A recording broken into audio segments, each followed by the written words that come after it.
The next phase of the crypto thing is not going to be about caring that it's crypto. It's going to be about, NFTs or culture as an investment, being part of the culture, involved in the communities and participating in the kind of behavioral economics aspect of it. And that's going to grow much faster because people aren't going to be thinking, oh, what blockchain is that on? Or do I like that blockchain? How decentralized is it? Nobody's going to care.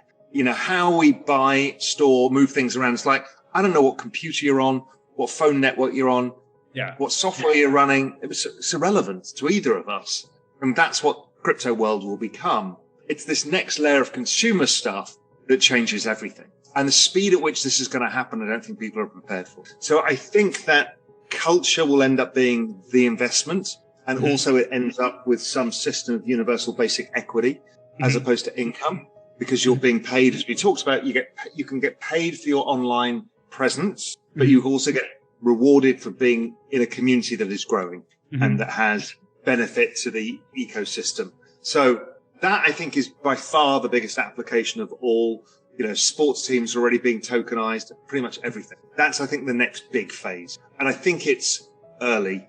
I think really we'll see that wave 2 to 3 years. It's starting, but hasn't really taken off yet. Everyone's experimenting. There's lots of experiments going on. But soon we're going to see these mega communities and everyone's going to go, fuck, everything's just changed. And what excites you about that in society? What you're doing is sharing the economic benefits between creator or brand, because I think brands will be heavily involved, and their consumers, that they become a seamless part of the same thing, which is for the benefit of that community.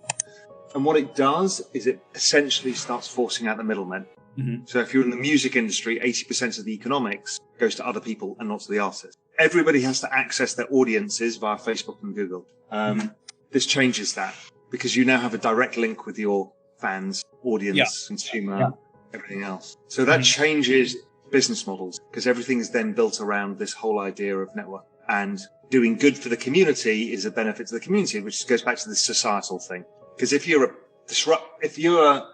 are not good to society, you'll destroy the value of your token. That's right. It's pretty clever because you have to act in certain ways or you will be forced, either ejected from that society or you will devalue the society yourself. So I think it's interesting. And I think what it does is give people a different set of assets of which to generate wealth and different set of, and Ethereum's the best because it's got the deepest, richest community of developers, applications and tools. But you have to be aware that you should be absolutely agnostic of what chain people use, how people do it, anything, even to wallets, because the more restrictions you place upon people, the less likely you will succeed. That's the reality here. Because again, if you are building digital sovereign states, generally the value will accrue to those that offer the best advantages. So whether that's financial incentives or whether it's freedoms or privacy or whatever value system you or I hold, I think we're going to see a lot of movement around who's offering what to the community. Part of this is right now, all of these cryptocurrencies are communities in their own right. Bitcoin is basically a community with a set of ideals. And the set of ideals is, some of them have the libertarian belief, others have the monetary thought process, store of value, but basically all coalesces about a bunch of beliefs. And then there's a system of money around it. I mean, it's all complex, adaptive societies are all identical. And you need to be welcoming to all of those because you don't really care in the end. Your bet is not the cryptocurrency bet. Your bet is the digital world bet.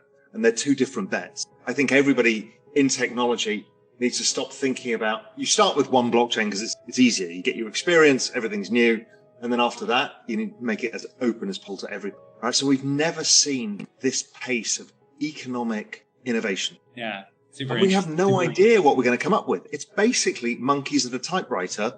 Somebody's going to come up with Shakespeare, right? Somebody's going to come with the complete works of Shakespeare because there's that many people doing it. Yeah. So we just have to keep our minds open because there is no kind of master plan. Tim Sweeney's not going to create the new world and we're all going to go and live there.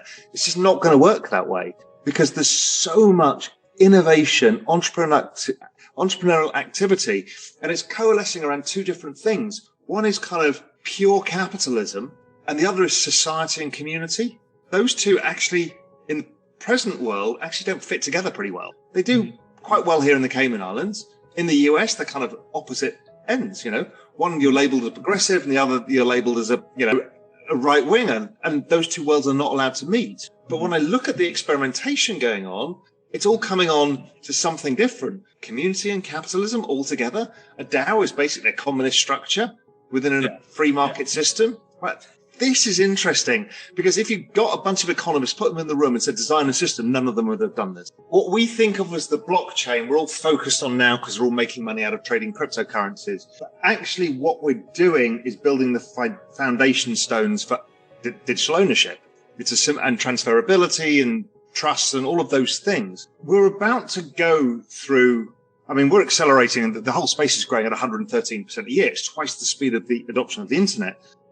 But it's about to go explosive because these are exponential trends. And you're about to put billions of people via two things. One is the central bank digital currencies that basically put them on the blockchain world. So everybody becomes interoperable in many ways. And secondly, Facebook DM, which is a massive deal. People don't get it. Facebook is basically about to become a sovereign state. Yes, its currency's backed by the US, pegged to the US dollar, but so is El Salvador.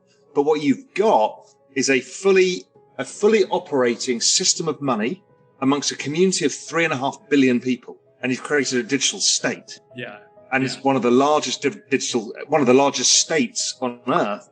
I don't think governments have even figured this out yet. They're still fighting about, what should DIM do? They're not thinking, holy shit, these people are building a digital sovereign state and it'll be the first one in the world. Yes, we've got small ones with these communities and blockchains. That's what I think is coming here. I think this whole movement. Do you want to know one thing about crypto? I made over 3,000% in profit in a few weeks. Fact is, the traditional financial system, the traditional money system makes you poor, not rich. If you want to earn $500,000, $1 million, you have to wait until you're 50, 60, 70 in the traditional financial system and you probably will still be broke. And you will be old. This is not a sexy combination, as you can imagine. But the question is, how can you start in crypto and make these profits? Where to invest? Where to start? My name is Gunnar and I'm from Germany, as you can hear, and things are a little bit different in Germany. More about that later on. Fact is, there are lots of different cryptocurrencies. It's a gigantic universe where beginners and professionals get easily lost. But there is light at the end of the tunnel. There are 7 key steps you need to follow to become successful in this market. You have to know them, and if you fail one of them, it's literally impossible to succeed in this market. Just an example, one of the key points is your exchange, and one of the biggest are, for example, Binance and Coinbase. These are trusted and well-established exchanges, but, and this is a big but, you won't find the super profitable coins on those exchanges. The unknown super profitable coins that get gigantic profits are not traded on those kind of exchanges. They are traded on much smaller insider platforms that are barely known. And I can tell you what those super secret exchanges are and why they are so profitable. And another super important thing are the right information sources. The point is, the internet is gigantic. There are hundreds and hundreds of YouTube channels, blogs, pages, and much more. And there are also market makers and influencers. For example, Elon Musk, he is not a crypto guy, but the moment he recommended Dogecoin, it went through the roof, to the moon, so to say. But why did he recommend it? Where did he hear it from? He didn't hear it from newspapers. And believe me, he is listening to someone. But you have to know who, and you have to react before he is reacting. This is really, really important. And these are only 2 of the 7 steps you have to follow in order to be successful in crypto. And if you want to know all of these steps in much more detail, and if you want to have a comprehensive checklist, here's what you should do. There is a link below this video. Click on this link and you will get the opportunity to subscribe to my channel. Click on the link and you will see a video where I explain the next steps. So see you soon. Click on the link now. I'll see you there.